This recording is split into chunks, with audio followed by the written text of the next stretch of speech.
Damas y caballeros, hoy nos acompaña el profesor Rasigan Maharaj, una de las voces más respetadas de Sudáfrica en economía política, ciencia e innovación desde una perspectiva del sur global. Queridos amigos, permítanme presentar a nuestra invitada de una manera adecuada, porque la profesora Rasaga Maharaj desempeña una combinación poco común de roles que abarcan la investigación, la política y el trabajo de asesoría global. Ella es directora principal en la Universidad de Tecnología de Tshwane, investigadora asociada en el Instituto Talus en Boston y miembro de la Academia de Ciencias de Sudáfrica. También forma parte de la junta directiva del Canon Collins Trust. Guía a líderes emergentes a través de la Escuela de Negocios de Harvard y la Universidad Estatal Rusa de Humanidades y representa a la ministra en el Consejo de la Universidad de Rhodes. Al principio de su carrera, ayudó a dar forma a la primera Agenda Democrática de Ciencia y Tecnología de Sudáfrica como coordinador nacional del proyecto de transición de políticas de ciencia y tecnología. Después, se desempeñó como jefe de políticas en el Consejo de Investigaciones Científicas e Industriales y más tarde como jefe Nobel del Centro de Excelencia en Política Científica y de Ciencia, Tecnología e Innovación de la UM. Correcto, así es, profesora. Bienvenida a nuestro canal. Estamos muy felices. Es una lista muy larga de tus cargos. Entonces, el lunes 15 de diciembre, el Club Valdai en Moscú será sede de una discusión sobre el tema descolonización 65 años después. Tú vas a dar una presentación ahí. Yo definitivamente iré a escucharte a ti y a los otros ponentes. Ya tengo mi acreditación. Así que supongo que será una buena discusión. Ajá. Cuando hablamos de colonización y descolonización, la mayoría de las veces nos referimos a países en África, y Sudáfrica es quizá el ejemplo más relevante para este tipo de discusiones. Bueno, justamente hoy, el feed de noticias de la plataforma X volvió a sacar el tema de la expropiación de tierras propiedad de personas blancas en Sudáfrica y los cambios constitucionales. Un tema, francamente, que casi había sido olvidado en los medios. Ajá. Una vez más, Elon Musk, la figura más famosa de Sudáfrica, supongo, echó más leña al fuego de la controversia al dejar su comentario. Déjame hacerte mi primera pregunta. Si el tema de los blancos y los negros está causando una reacción tan fuerte, ¿podemos decir que Sudáfrica ha superado con éxito su pasado colonial o su sombra todavía está presente en el país? Muchas gracias, Anastasia, y gracias por incluirme en esta discusión. Quiero, con su permiso, volver a la pregunta de si la persona llamada Elon Musk es realmente el sudafricano más famoso. Pero como digo, lleguemos a eso, no sea que me acusen de ser racista yo mismo. Creo que hay personas mucho más famosas de Sudáfrica que han contribuido a la paz mundial y que de hecho han ganado premios Nobel de la paz de Sudáfrica, ninguno de los cuales está asociado con el personaje de Elon Musk. Pero sobre la pregunta en sí, y esto es muy importante porque es un tema actual y la gente está participando en ello, creo que es importante que pongamos un poco de contexto sobre cómo abordamos el tema en sí, por favor. Entonces, el territorio del sur de África tiene una larga historia de ocupación humana. Las Naciones Unidas reconocen a Sudáfrica como un sitio de patrimonio mundial y la Organización de las Naciones Unidas para la Educación, la Ciencia y la Cultura le ha dado a Sudáfrica el crédito de ser la cuna de la humanidad. Así que, a pesar de la disponibilidad de estos datos empíricos que confirman que la primera ocupación humana de Sudáfrica se remonta a millones de años, cuando coexistimos con las primeras formas de homínidos y ahora los seres humanos anatómicamente modernos, que llegaron hace unos 125.000 años. La narrativa sobre Sudáfrica sigue estando en gran medida ligada a la llegada de los colonos europeos, quienes aparentemente descubrieron el territorio en 1488. Eso es en nuestra era común, pero animaría a la gente a hacer las cuentas en esencia. Por lo tanto, al menos 123.512 años de ocupación humana de Sudáfrica quedan excluidos de los libros de historia. La captura colonial del territorio por parte de la Compañía Neerlandesa de las Indias Orientales en 1652 fue resistida heroicamente, aunque fue en vano. Así que de una estación de abastecimiento que estaba destinada a servir o apoyar el comercio europeo con Asia. Alrededor de África, el territorio experimentaría una transformación social inducida, que incluía elementos de feudalismo, esclavitud, colonialismo de asentamiento y capitalismo racial, la cual alcanzó su máxima forma de praxis en la doctrina del 1948 y que finalmente colapsó a finales de los años 80, cuando la lucha por la liberación nacional volvió ingobernable al país. Así que el avance democrático de 1994 dio paso a un régimen post-apartheid que buscaba corregir las herencias del apartheid desracializando el capitalismo y reconstruyendo y desarrollando una Sudáfrica plenamente con derecho al voto, no sexista, no racial y unida. Sin embargo, todo esto se suponía que debía ocurrir sin enfrentar la desmesurada herencia de 342 años de expropiación, extracción y explotación.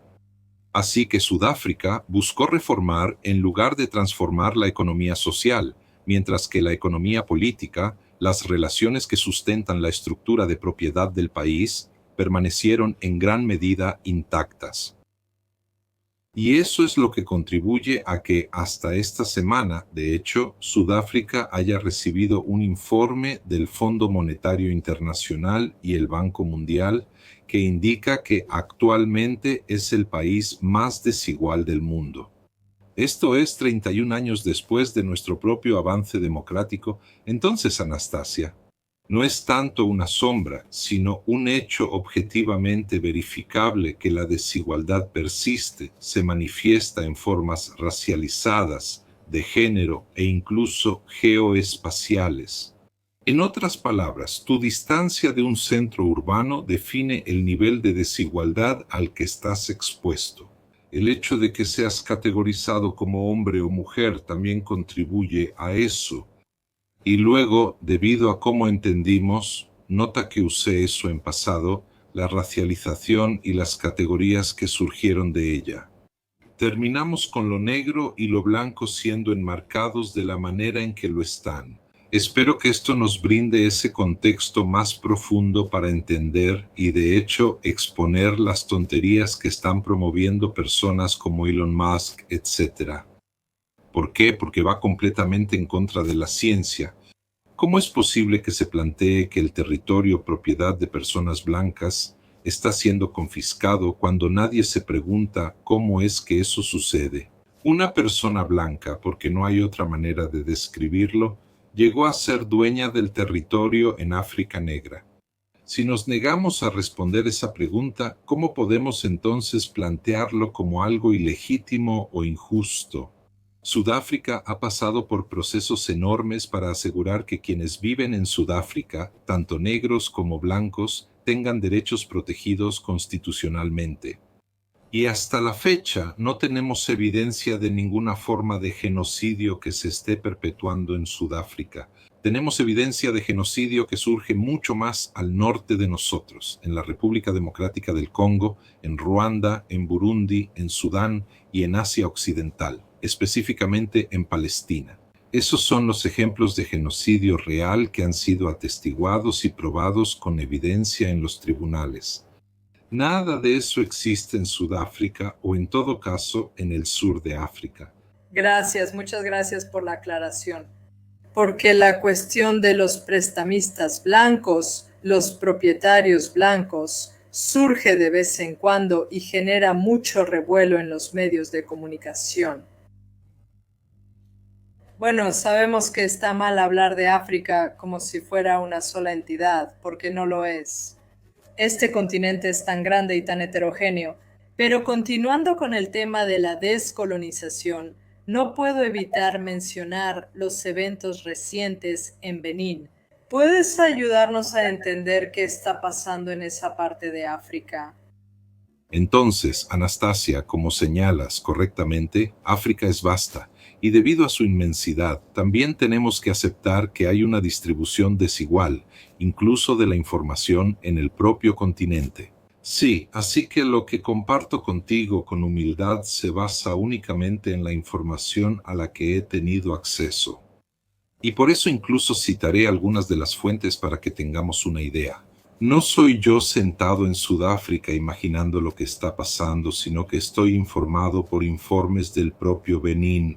Uno de los informes que encontré más útiles fue una declaración emitida por el Partido Comunista de Benín, que básicamente argumentaba que el intento de golpe de Estado del 7 de diciembre fue la consecuencia lógica de la desastrosa gestión de lo que ellos caracterizan como un gobierno de ruptura, que según ellos se caracterizó por la depredación, la dictadura fascista, la exclusión y repetidos golpes de Estado institucionales desde 2016. Así que, mientras la gente critica la participación de activos militares franceses y nigerianos en la neutralización del intento de golpe de Estado, el Partido Comunista de Benín argumentó que esto constituía un insulto y una humillación para las instituciones políticas y militares de su país. Y básicamente argumentan que esto implicaba la colocación de su país bajo supervisión. Una transformación pura y simple de Benín en una colonia francesa. Así que pongo mucha atención a lo que dicen los pueblos de Benín sobre esto. Pero también es importante que nos recuerdan realmente las advertencias emitidas por un famoso psicólogo Frantz Fanon sobre el proceso de liberación incompleto, donde deberíamos haber estado avanzando hacia un nuevo humanismo, que estaba destinado a representar una redefinición radical de la humanidad, más allá del colonialismo, capitalismo y racismo. A nivel global, ahora podemos ver claramente los segregados que estamos a través del desarrollo desigual y combinado, mientras que los sistemas mundiales muestran que las economías capitalistas centrales continúan dictando las circunstancias y posibilidades para aquellos designados como periféricos y semiperiféricos. Así que, aunque al menos en los sistemas mundiales, nuestra comprensión de los países en la Asociación Voluntaria de Brasil, Rusia, India, China y Sudáfrica Plus representa a las economías líderes en una relación semiperiférica con las economías capitalistas centrales. Incluso ahí seguimos bajo amenaza y esto muestra la dominancia continua, una dominancia que también se mantiene en gran medida a través de intervenciones militarizadas. Y esto es algo a lo que realmente debemos prestar mucha más atención. Ya sabes, si vemos cómo las organizaciones están definiendo lo que está ocurriendo en Benín, es bastante evidente que había y hay una necesidad de una discusión interna, doméstica, dentro de Benín sobre la calidad de su aparato de gobernanza. Eso es algo de lo que los pueblos de Benín deberían ser responsables y rendir cuentas. En mi opinión, no puedo entender por qué Nigeria, que puede estar más cerca, o Francia, que está lejos de nuestro continente, necesitan o tienen el derecho de intervenir por sí mismos. Esto es algo que no debería ni será aceptado por los pueblos de África. Sí, pero sin embargo no sabemos exactamente porque la información es variada según una fuente. Fuentes. Podemos decir que las autoridades nigerianas recibieron la solicitud de Francia para ampliar sus grupos, según dicen otras fuentes. Después de consultas con París, el gobierno de Benín volvió a pedir al ejército nigeriano que interviniera. Así que todo eso, parece que todas esas ex colonias francesas, no sé, a pesar de su independencia oficial, siguen siendo dependientes. También me lo recuerdo a mí mismo. En 1966-1967 Kwame Nkrumah escribió el libro Neocolonialismo. Así que esto fue antes de que Ghana realmente adoptara el desarrollo completo postcolonial y las señales de advertencia ya estaban ahí. Creo que tenemos mucho que ganar al aprender de las experiencias de África Occidental y particularmente de la Alianza de Estados del Sahel que se ha establecido. No puede ser que instituciones como la Comunidad Económica de Estados de África Occidental sigan operando en el formato en el que fueron establecidas. Cuando ya no tienen, si así lo quieres llamar, la legitimidad del apoyo popular de todos los países de la región, no puede ser que operen basándose solo en algunos de los países. Verás, hay un elemento de, ¿cómo podemos decir?, equidad entre los países. Nigeria es enorme tanto como territorio como por su población. De hecho, 1 de cada 4 africanos es nigeriano, por ejemplo, así que eso te da una idea de la magnitud. Esto de ninguna manera significa que Nigeria tenga derechos adicionales en comparación con cualquier otro territorio postcolonial que haya logrado su liberación nacional. Así que, con ese fin, no puede ser que un país africano haya llamado a un país europeo para intervenir en África de ninguna manera. Tenemos medios y recursos suficientes entre los países de África para resolver los problemas. Y esto también, creo, es una gran lección que proviene de los esfuerzos heroicos de personas como el general Toror y otros en África Occidental, que ellos mismos ahora están forjando quizás una mejor ruta de escape del arraigo de las relaciones coloniales al liberarse también, no solo en lo económico, social y político, sino, muy importante, en lo intelectual. Mentalmente. Sí. Y esto se está volviendo tan importante que la confianza de los jóvenes, especialmente de África, está surgiendo. Somos un continente de jóvenes. Ya sea que el sistema mundial esté dispuesto a reconocerlo o no, el futuro del mundo es africano.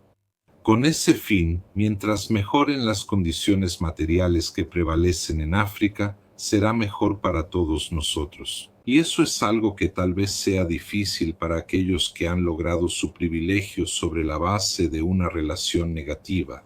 Como Francia, las antiguas potencias coloniales y ahora el imperio moribundo de Estados Unidos. Imperio moribundo, está bien, jeje. Bueno, vamos a hacer una pausa por un momento en Nigeria, porque Nigeria, un país socio de los Brasil, Rusia, India, China y Sudáfrica, declaró recientemente que tiene como objetivo convertirse en un miembro pleno del grupo, me refiero a miembro pleno. Pero no hace mucho, Donald Trump mismo acusó a las autoridades del país de facilitar la persecución de cristianos e incluso amenazó con enviar tropas a Nigeria. A pesar de que el gobierno y las organizaciones cristianas afirmaban que no estaba ocurriendo tal persecución. Eso es. ¿Cuál es tu opinión sobre la postura de Estados Unidos en este asunto? Así que quiero empezar, Anastasia. Perdón, voy a agregar algo. Es muy parecido a las acusaciones de opresión de los terratenientes blancos en tu país. Creo que sí, no lo siento. Me estoy riendo más por estrés que por humor. Debo decir que la razón también es porque, cuando se hizo originalmente esta declaración, de hecho estaba en una conferencia y estaba desayunando con un académico de Nigeria y ella me estaba explicando que no puede entender de qué están hablando. Sabes, aquí hay alguien que ha estado enseñando en educación, conoce muy bien el país, ella me puede decir. Hay concentraciones de personas que profesan la fe cristiana, hay quienes son islámicos y hay una variedad de otras creencias espirituales en la propia Nigeria. Pero en ningún momento ella dijo, ¿puedes describir algún territorio como cristiano o musulmán?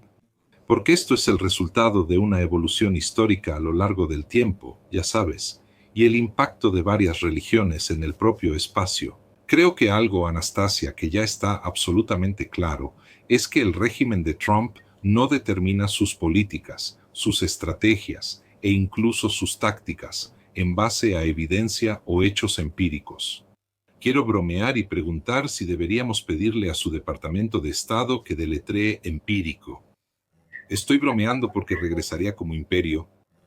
Más bien, las opiniones del régimen de Trump simplemente perpetúan puntos de vista estrechos, chauvinistas y, en gran parte, patriarcales, ya sabes, que solo reproducen narrativas que la ciencia y la inteligencia ya han desacreditado desde hace mucho tiempo. Y por inteligencia, no solo me refiero a las estructuras de seguridad, me refiero a nuestra propia capacidad orgánica de entender el mundo. Hay muy pocos lugares en el mundo donde podrías hacer una afirmación basada en la racialización, la cual no tiene ningún fundamento científico.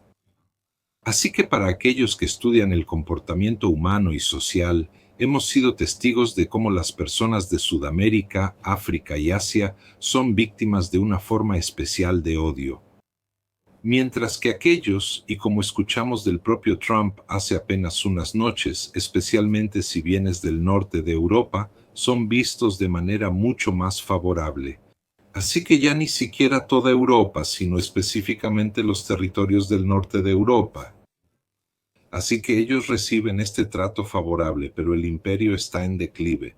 Independientemente de cuánto lo llames un reemplazo o cualquier otra cosa, ninguno de estos son temas basados en la ciencia.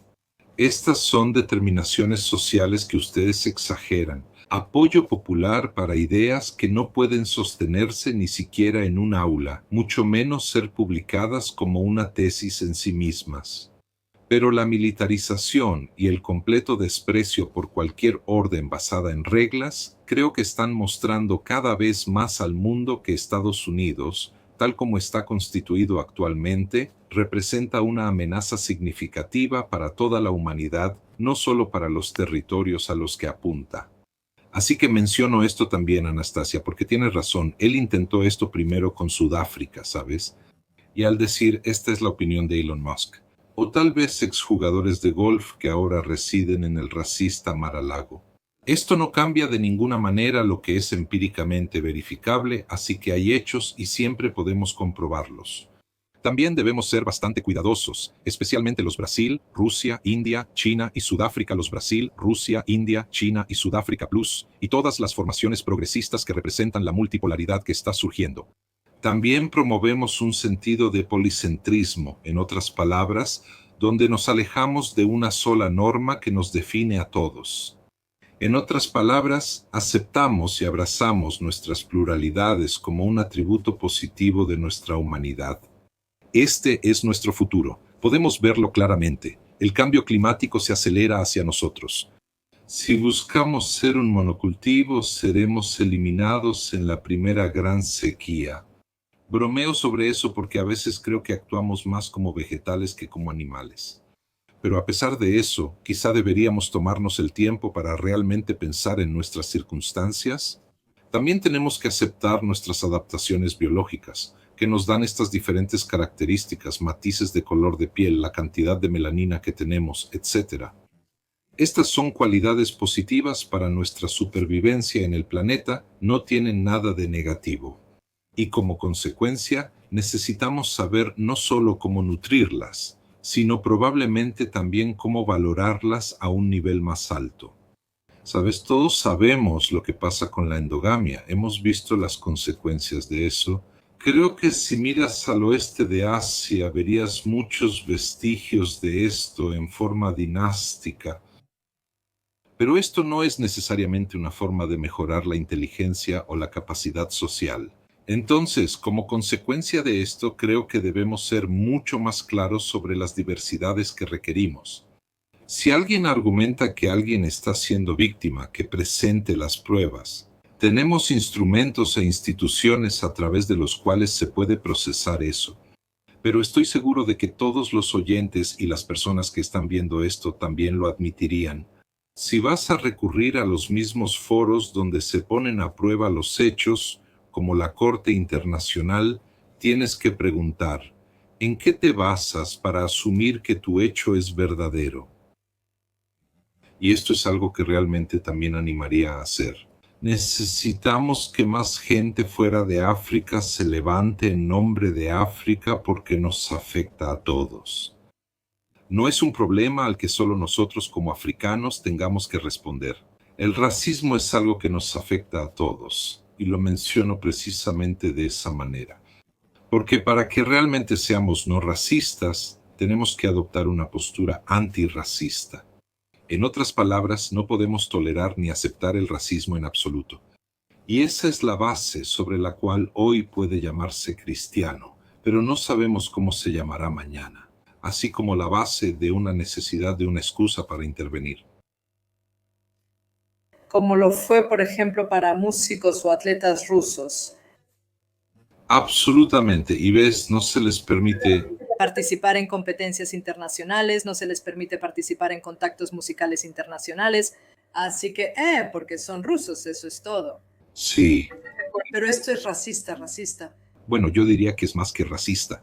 También va en contra de los hechos, o sea, en la medida en que, como señalas correctamente, hemos visto esta acción directa contra personas que tienen pasaportes rusos, no hemos visto lo mismo contra quienes realmente están matando niños en Gaza. Hoy tenemos sus nombres, ¿sabes? Sus identidades.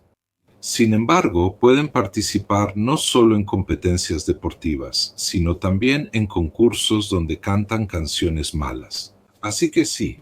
Altamente involucrados en la vida política de todo el mundo. Exactamente, sí. Gracias, gracias por tu postura. Pero mientras Estados Unidos impulsa este tipo de agenda al otro lado del mundo, las cosas se están moviendo de manera diferente. Hablemos de China.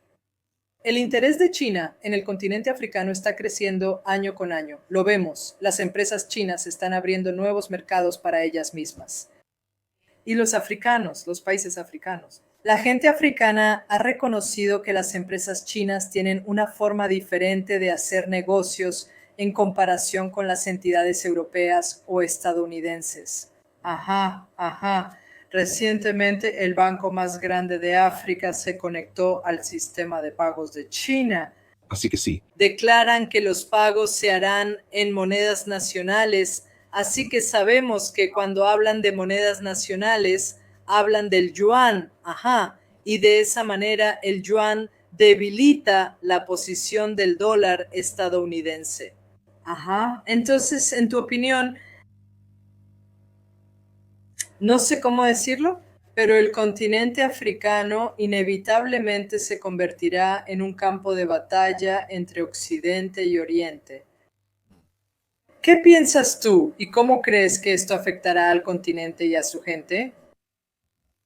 La razón por la que sonrío de nuevo es, otra vez, por una base negativa, la sonrisa misma. ¿Por qué? Porque venimos de una larga historia, otra vez.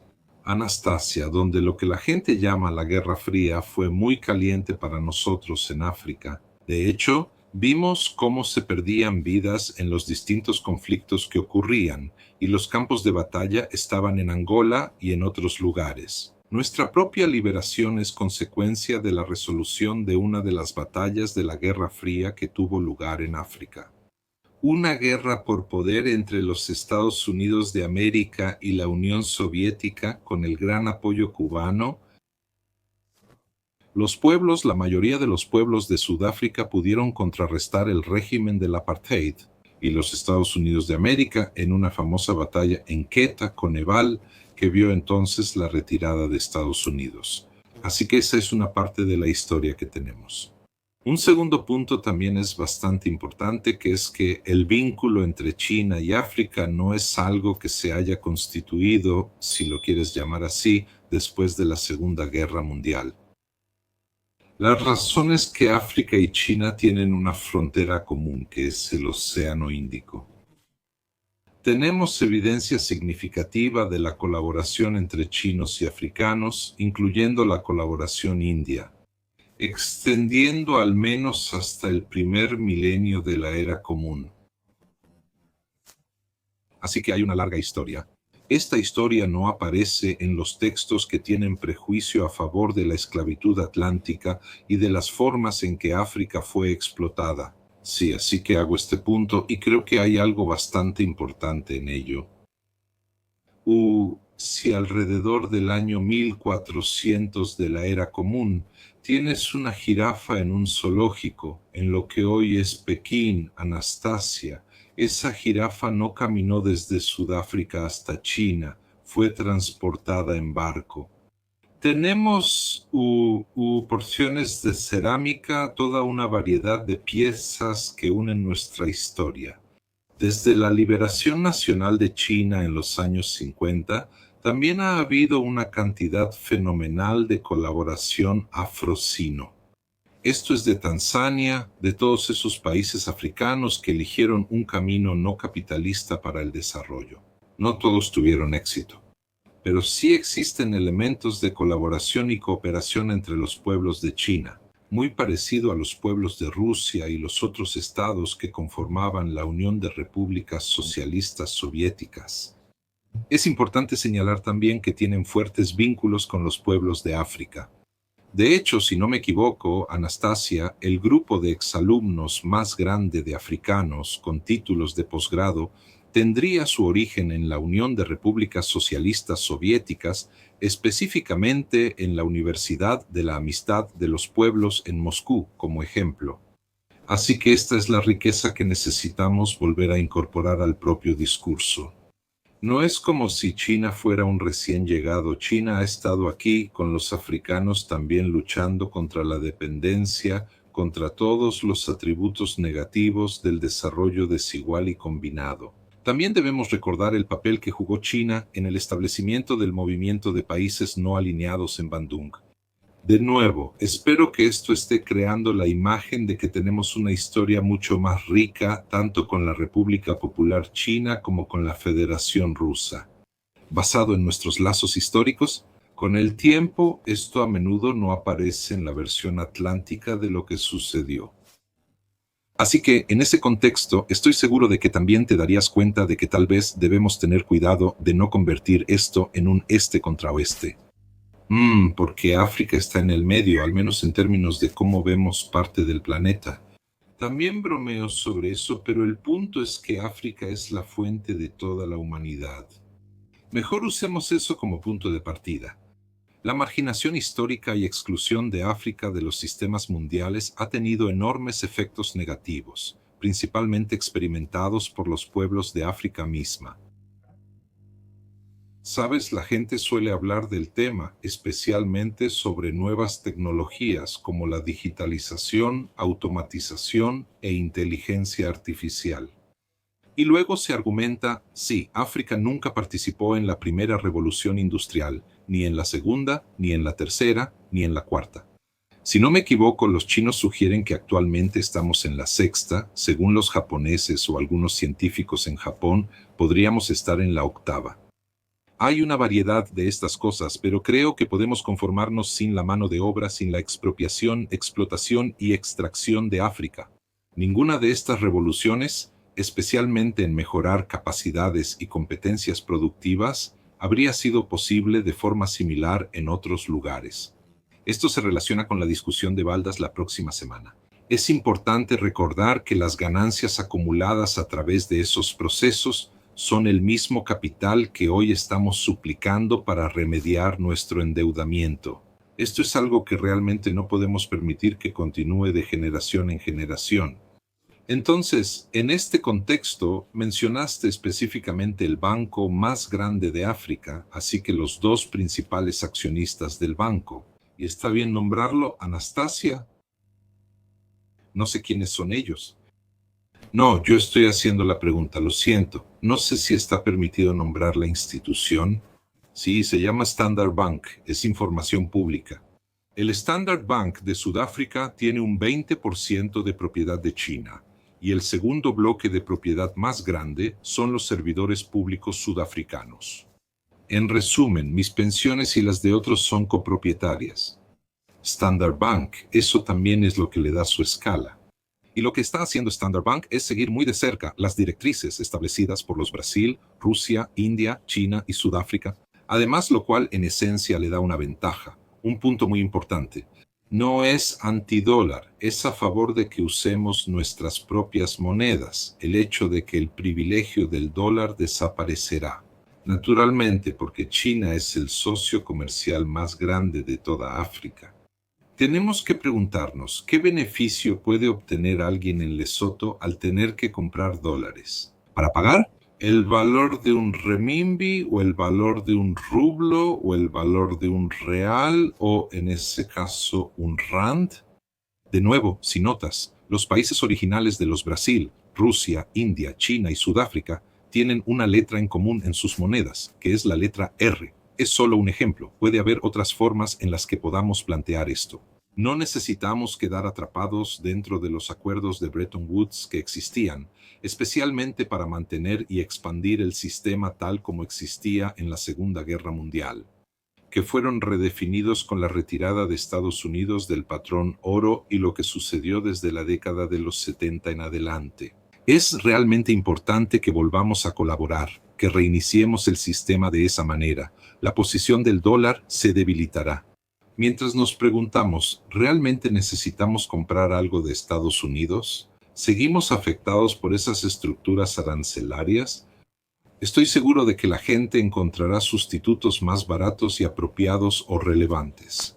En ese contexto, la demanda del dólar caerá, y con la caída de la demanda del dólar, su valor y los privilegios que se acumularon para Estados Unidos, con suerte, también desaparecerán. Esto puede permitirles, y realmente espero que funcione de esa manera, el tipo de confianza que permite a cada país desarrollarse basado en su propia base de activos, en sus propios recursos. Su capacidad para movilizarlos y mejorar la calidad de vida de sus residentes y ciudadanos debería ser de suma importancia. No en términos de tu nivel de pago puntual de tus deudas, para que el capital que fue robado originalmente siga acumulándose en los bancos europeos. Ya veo, muchas gracias, de verdad, muchas gracias por tu visión. Bueno, África es vista principalmente como un fuente de recursos, podríamos decir, y en Europa dicen que venimos aquí a tomar sus recursos. Y a cambio de algo les daremos algo más chino, y dicen que los chinos harán lo mismo, pero China tiene un enfoque diferente. Ellos nunca dicen que venimos a su tierra, tomamos sus recursos y luego nos vamos. No, ellos tienen un enfoque de ganar, ganar, así que están construyendo algo junto con el país. Por eso lo decía, Anastasia tiene razón. puede ser un campo de batalla porque los países europeos, América, los Estados Unidos de América, No, te entiendo. Tienes toda la razón al recordarnos también esa diferencia en sí misma. Pero también esperaba compartir contigo el hecho de que tiene una historia más larga. No es una historia que comienza ahora. No comienza con el declive del imperio estadounidense, comienza por nuestros lazos alrededor de un océano. Eso nos dio un proyecto de integración histórica distinto. Esto precedió a la globalización que siguió a través de los llamados viajes de descubrimiento, y vimos lo que pasó después de eso. Así que esa base que establece una especie de humanidad común ahora encuentra resonancia y se manifiesta en muchos pueblos. Las declaraciones públicas de la República de China sobre el desarrollo global, la noción de una humanidad compartida, un destino común, surgen de esto, y estos son elementos a los que realmente debemos prestar mucha más atención. Anastasia, si no te molesta, ya sabes, el ejemplo más vívido de esto es cuando el COVID-19 nos atacó, era un virus. En otras palabras, no es la misma forma de vida que nosotros como especie, nos atacó como especie. Agitar tu pasaporte frente al COVID-19 no te dio un sistema inmunológico, sí, G. Entonces, como consecuencia, tenemos que aprender que a medida que nos adentramos cada vez más en la precariedad ecológica, hay mucho más que necesitamos hacer juntos. Eso exige el tipo de colaboración y cooperación, básicamente liderada por países chinos, africanos y asiáticos, para reconstituir su desarrollo según las necesidades de su ciudadanía.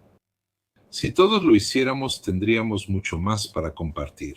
A diferencia del hecho de que todos nosotros en África nos quedamos compartiendo una sola dosis de la vacuna, En economías capitalistas avanzadas como Estados Unidos, Europa y Japón, había al menos 6 u 8 dosis disponibles por persona. Por cierto, solo necesitabas una. Bueno, profesora, muchas gracias por su visión tan esclarecedora. Desafortunadamente, se ha terminado nuestro tiempo para nuestra grabación de la sesión de hoy. Me encantaría verla una y otra vez en nuestro canal. Excelente, gracias por eso. Y espero que nuestras espectadoras disfruten la discusión de hoy y que dejen sus preguntas para usted. Espero que acepte mi invitación una vez más para unirse a la discusión y responder las preguntas de nuestras espectadoras, porque estoy segura de que habrá muchas. Excelente, muchas gracias, Anastasia. También gracias por permitir una voz desde el lejano y profundo sur. El sur más profundo. Yeah. Sabes que ahora ese es otro término, no el sur global, sino la mayoría global. Absolutamente, comparto esa perspectiva. Gracias. Madurez global. Así que la voz de la mayoría global está aquí. Muchas gracias, muchísimas gracias. Queridos espectadores, espero que hayan disfrutado la discusión de hoy y para más contenido, por favor, suscríbanse a Finbricks. Gracias por vernos.